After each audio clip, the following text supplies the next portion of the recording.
are you muted? Make sure your mic's muted.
Hello everybody, welcome to our First Alert Fastcast at 7 p.m. Thank you for joining us. We're interrupting local news live to let you know a little bit about the stories that we're working on this evening. So starting with a story that I'm working on here, it's sort of an update on the suicide hotline, the National Suicide Hotline. Oops. There we go. About 15 months ago, the 988 crisis hotline was launched, and it was pretty much to help people experiencing a mental health crisis. We know Wisconsin is among the top in the country in terms of call volume. Shelley Massall from Family Services of Northeast Wisconsin says it's receiving roughly 5,000 calls every month, which is up 1,000 more than what they answered prior to the 988 hotline. And now we're learning more today about calls in our area. And today when I was speaking with Ms. Saul, she said that they're receiving roughly 600 to 900 calls per month of those who are choosing to report being in Northeast Wisconsin, which she says is a significant increase. And she also says the volume of people reaching out keeps growing and they're trying to adapt with that demand. Be sure to tune in to Action 2 News tonight at 10. We're going to learn a little bit more about how they're keeping up with that demand and some of the changes that they are making.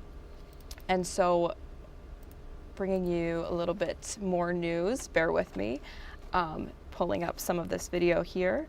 We're moving on to another local story. A Green Bay mother was sentenced to 10 years in prison for the fentanyl overdose of her toddler in 2022.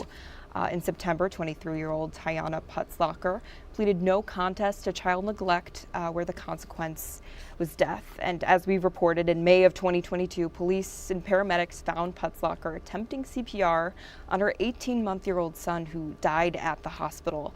The boy had been in the care of his grandparents, but was visiting Putzlacher's house the day he died. The child's father, Derek Young, faces the same child neglect charge. This case is still working through the court system, and we're going to learn a little bit more about it tonight at 10.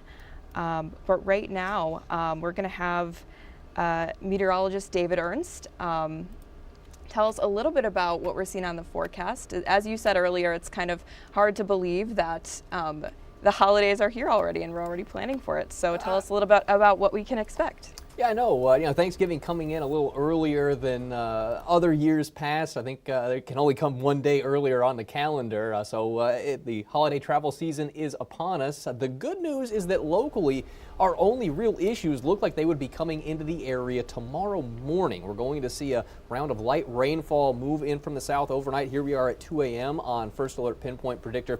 You can see that from Fond du Lac to Sheboygan. And as the night wears on, we start to see more of that activity creeping farther north up through Oshkosh, Appleton, Green Bay. So light rain mixing with some wet snow. That would be ongoing through our morning commute. So that will certainly be something you'll want to keep an eye on. I'll have an update tonight at 10 o'clock, but it will be Catherine and Steve that will have the latest coming up in the morning as that system is evolving. The good news is it will be out of here by the midday time frame, and temperatures overnight tonight are expected to remain above freezing, at least where that precipitation is coming down.